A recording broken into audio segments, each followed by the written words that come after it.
अंग्रेजों का भारत पर कब्जा और फिर स्वतंत्रता प्राप्ति की कहानी भारतीय इतिहास की सबसे महत्वपूर्ण घटनाओं में से एक है। इस कहानी में संघर्ष, बलिदान, नेतृत्व और साहस की अद्भुत मिसालें शामिल हैं। हेलो दोस्तों, स्वागत है हमारे YouTube चैनल काल की कहानी। अगर आप हमारे चैनल पर पहली बार आए हैं तो सब्सक्राइब करें और लाइक शेयर जरूर। तो चलिए शुरू करते हैं आज का यह एपिसोड 1। प्रारंभिक संबंध और व्यापारिक उद्देश्य। अंग्रेजों का भारत से परिचय सबसे पहले 1600 में हुआ, जब ब्रिटिश ईस्ट इंडिया कंपनी को भारत में व्यापार करने की अनुमति मिली। मुगल शासक जहांगीर ने अंग्रेजों को सीमित व्यापार करने की इजाजत दी। धीरे धीरे अंग्रेजों ने भारत में अपने व्यापारिक केंद्र स्थापित किए और स्थानीय राजाओं के साथ संधियां करना शुरू कर दिया। 2. ईस्ट इंडिया कंपनी का प्रभुत्व। ईस्ट इंडिया कंपनी ने 1777 में प्लासी के युद्ध में बंगाल के नवाब सिराजुद्दौला को हराया। यह ब्रिटिश शासन के विस्तार की शुरुआत थी।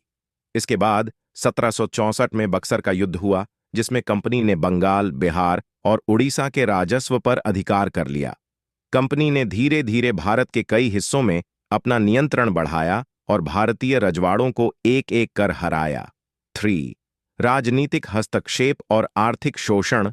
कंपनी ने भारत में अपनी पकड़ मजबूत करने के लिए फूट डालो और राज करो की नीति अपनाई और स्थानीय राजाओं को आपस में लड़ाने में महत्वपूर्ण भूमिका निभाई। इसके साथ ही उन्होंने भारतीय किसानों और कारीगरों से अत्यधिक कर वसूलना शुरू कर दिया और भारतीय उद्योगों को नुकसान पहुंचाया। इस तरह का शोषण भारतीय समाज में व्यापक असंतोष पैदा करने लगा। 4. 1857 की क्रांति। अंग्रेजों के अत्याचारों और शोषण के खिलाफ 1857 में एक बड़ी विद्रोह शुरू हुई, जिसे सिपाही विद्रोह या प्रथम स्वतंत्रता संग्राम कहा जाता है।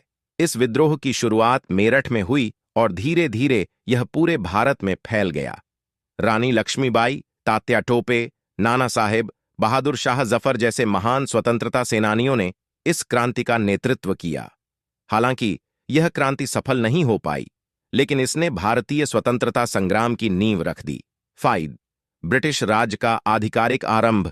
1877 की क्रांति के बाद ब्रिटिश सरकार ने सीधे भारत पर शासन करने का निर्णय लिया।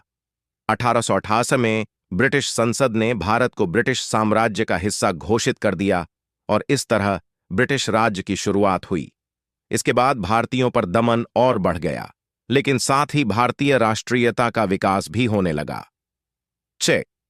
भारतीय राष्ट्रीय कांग्रेस का गठन। 1885 में भारतीय राष्ट्रीय कांग्रेस (INC) का गठन हुआ, जो भारतीयों की पहली बड़ी राजनीतिक पार्टी थी।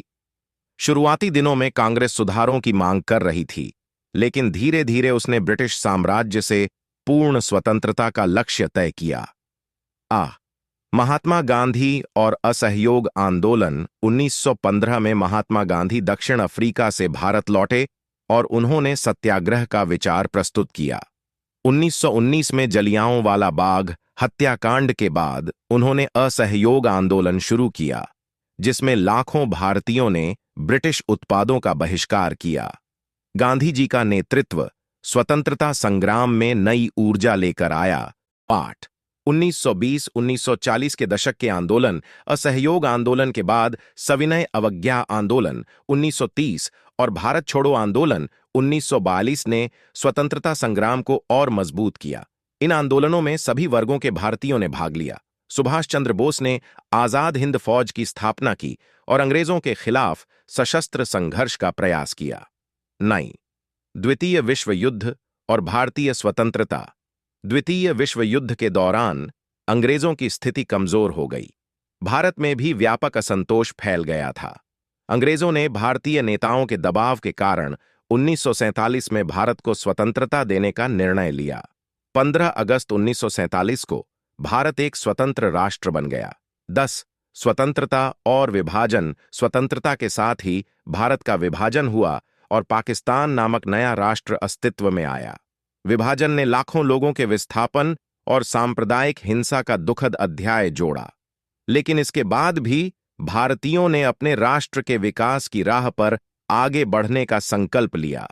इस तरह लगभग 200 साल के संघर्ष और लाखों भारतीयों के बलिदान के बाद भारत को स्वतंत्रता मिली।